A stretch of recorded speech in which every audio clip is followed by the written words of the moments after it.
നമസ്തേ പ്രിയ പ്രേക്ഷകാः അത്ര മേൽപ്പത്തൂർ നാരായണ ഭട്ടവാദിന വിരചിതാത് ശ്രീമന്നാരായണീയാത് നൈമിത്തിക പ്രളയഃ നാഭികമലാത് ബ്രഹ്മണഃ ആവിർഭാവഃ ച ഇതി അഷ്ടമതമ ദശകാത് സമുദ്ധൃതഃ തൃതീയഃ ശ്ലോകഃ അഹമത്ര പഠാമി.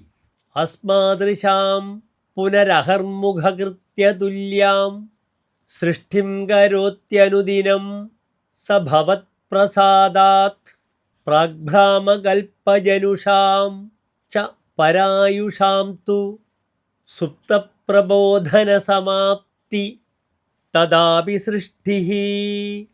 അത ശ്ലോകസ്യ പദച്ഛേദഃ.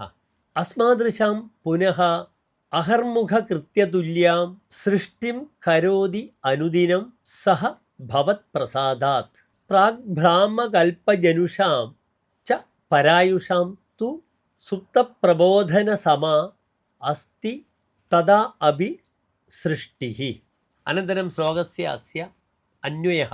സഹ പുനഃ ഭവത്പ്രസാദാത് അനുദിനം അസ്മാദൃശാം അഹർമുഖകൃത്യതുല്യാം സൃഷ്ടിം കരോതി പ്രാഗ്ഭ്രാമകൽപ്പജനുഷാം പരായുഷാം തു തദാ അപി സുപ്തപ്രബോധനസമാഃ സൃഷ്ടിഃ അസ്തി.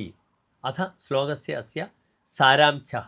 സ്വയം ബ്രഹ്മ ഭവതഃ അനുഗ്രഹാത് പരം പ്രതിദിനം അസ്മാദൃശാനാം ജനാനാം സ്നാനാദിപ്രഭാതകൃത്യവത് സൃഷ്ടികർമാണി കരോതി ച. പൂർവം ബ്രഹ്മയുഗേ ജാതാഃ ആയുഷ്മന്തഃ മാർക്കണ്ഡേയപ്രഭൃതയഃ ചിരഞ്ജീവിനശ്ച കൽപ്പാരംഭേ സുപ്തപ്രകർഷണബോധതുല്യാഃ സൃഷ്ടിക്രിയാവിശേഷാഃ ച സന്തി. ധന്യവാദः.